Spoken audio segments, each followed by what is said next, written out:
The ICE is expensive. Actually, nearly 1 million people have been deported from our country over the past year, 2 million additional self-deportations, so nearly 3 million people have left the United States. Detention centers, deportations, raids and headlines. But there's one unanswered question about ICE. How much does it cost and what are the economics behind it?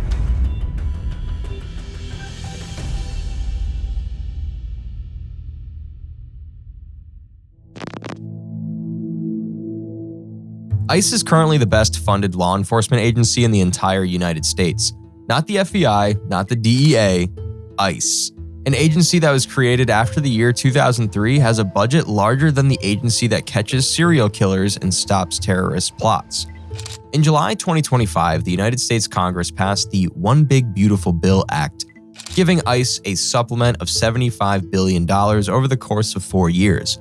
This makes ICE's budget $28.7 billion alone for the year 2025. According to an investigation by NPR published January 2026, ICE has a budget that is nearly 85% the size of the entire Department of Justice. But now the Trump administration, because they know it, well, they passed the big, beautiful bill. It's giving billions more to ramp up those deportation efforts. The agency has about 22,000 employees as of 2025, which is more than double the number of employees it had at the beginning of the year, which was 10,000.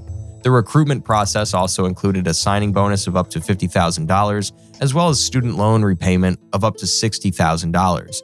The agency has two main engines. The first is Enforcement and Removal Operations, or ERO, which is the public face of ICE, responsible for workplace raids and running detention centers. The second is Homeland Security Investigations, or HSI, which deals with human trafficking and transnational organized crime. ERO completely dominates the budget. According to DHS documents, between 70 to 80% of the total budget of ICE goes to ERO. In the fiscal year 2010, the budget of ICE was around $5.7 billion. However, by the year 2024, it had grown to $9.9 billion. This was steady growth over the course of 14 years, but then came the year 2025. The budget increased to $28.7 billion. This is an increase of 400% in a year alone. The new law also sets aside $45 billion over the course of 4 years to expand detention capacity. This is with the aim of holding up to 100,000 people at the same time. Another $30 billion is for personal and deportation operations. This includes the authorization to hire 10,000 new enforcement officers. The Brennan Center for Justice described it as the creation of a deportation industrial complex. Approximately 40 to 45% of it is for personnel. This includes salaries, benefits, overtime, and hiring bonuses. Then there is the detention. This accounts for around 30 to 35%. ICE is currently spending an estimated $14 billion annually on detention alone. This is a 400% jump from the year before. Another 10 to 15% is for transportation and deportation. The rest of it is for IT systems and administration. The bulk of the budget of ICE goes into two buckets. The first bucket is for paying people to detain other people.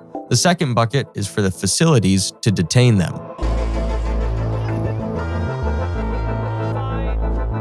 A day in ICE detention costs, on average, $152 per person. Multiply that by 66,000, the number of people in ICE custody as of November 2025, a record high.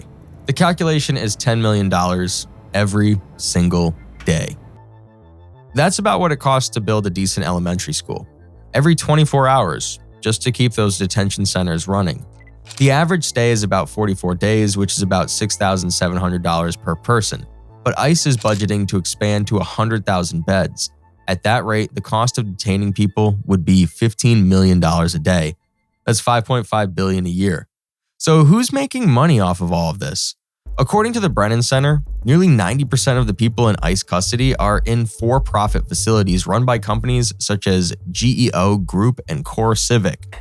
What does it actually cost to deport someone? ICE estimates the cost of deportation to be about $17,121.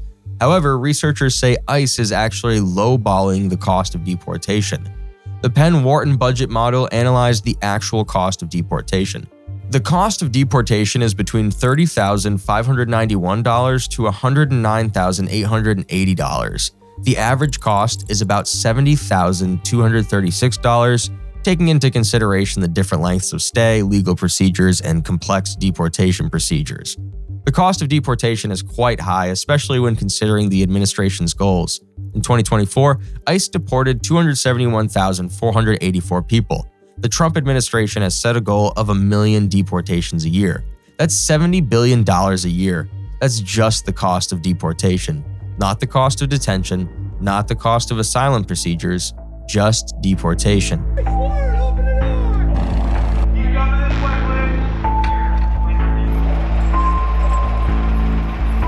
ICE can arrest people, but they cannot deport them without a court order. The immigration court system is also overwhelmed. Currently, there are approximately 3.7 to 3.8 million pending immigration cases. This is the highest number of backlogged immigration cases in American history. The average immigration case is taking 636 days to resolve, or more than 1.5 years. Imagine 800 immigration judges trying to clear 3.7 to 3.8 million backlogged immigration cases, where each immigration judge needs to clear 4,600 immigration cases. The budget law limits immigration judges to 800, even as enforcement is increasing. This is a system that is fundamentally bottlenecked. There are about 11 to 12 million undocumented immigrants in the US. Of this total, 8.3 million of them work. The undocumented immigrants working in the construction industry number about 1.5 million. This is about 15% of the total workforce.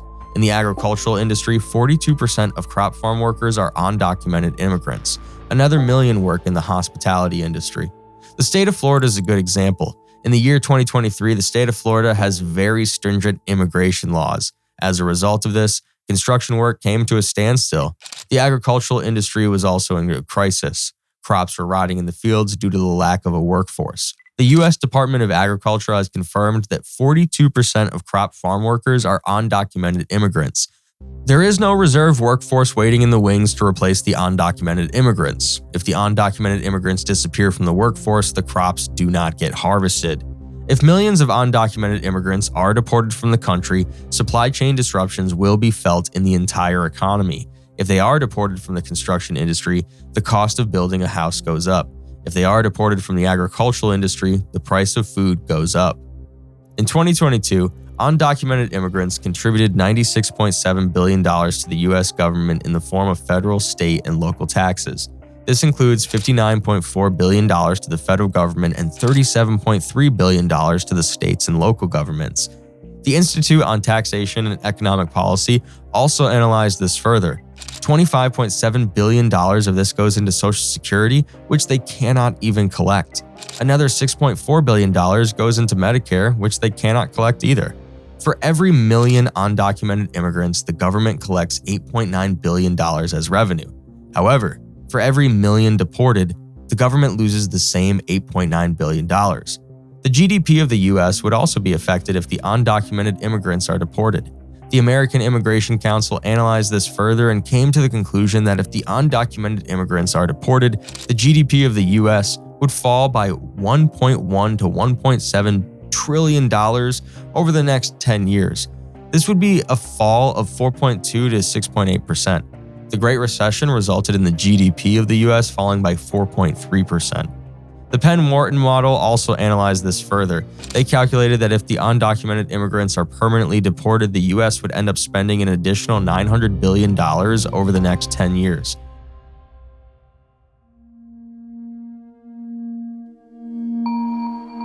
What is the case for spending nearly $30 billion a year on ICE?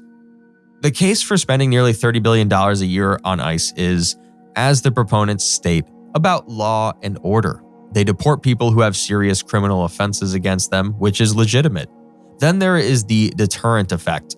Perhaps the visible presence of immigration enforcement will act as a deterrent against illegal immigration.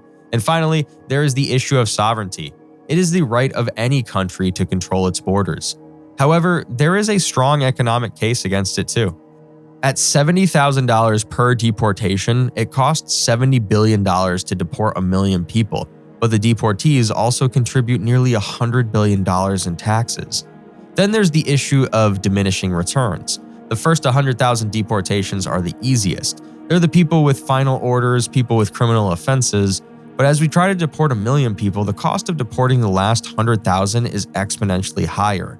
There are people who are well entrenched in society, people with complex cases against them. The first 100,000 might cost us 40,000 per person. The last 100,000 might cost us more than 100,000 per person. The U.S. Joint Economic Committee has stated that immigration from 2021 to 2026 will add $8.9 trillion to the GDP in the next decade and will reduce the deficit by $900 billion. If the economics aren't good, why does the ICE budget continue to balloon? Immigration is a high salience issue, meaning voters care a great deal. Politicians respond to high salience issues. Immigration was a top-tier issue in the 2024 election. Politicians can point to arrest numbers in their campaign ads. The cost is spread out among 330 million taxpayers, and they do not feel it directly. The economic benefits of immigration enforcement are hard to quantify, deterrence is hard to measure, but deportations can be counted. ICE currently has a price tag of $28.7 billion per year, triple the budget from the previous year. In 4 years, the total cost will be more than $100 billion.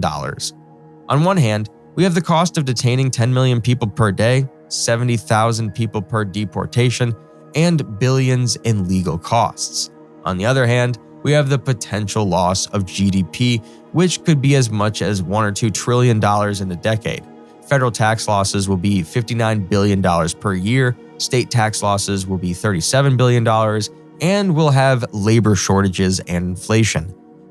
We will also have the inefficiencies in the enforcement process as the scale increases. It's much more expensive to deport the second 100,000 people than the first 100,000. To deport 1 million people per year, the costs will be staggering, and the current costs will be dwarfed.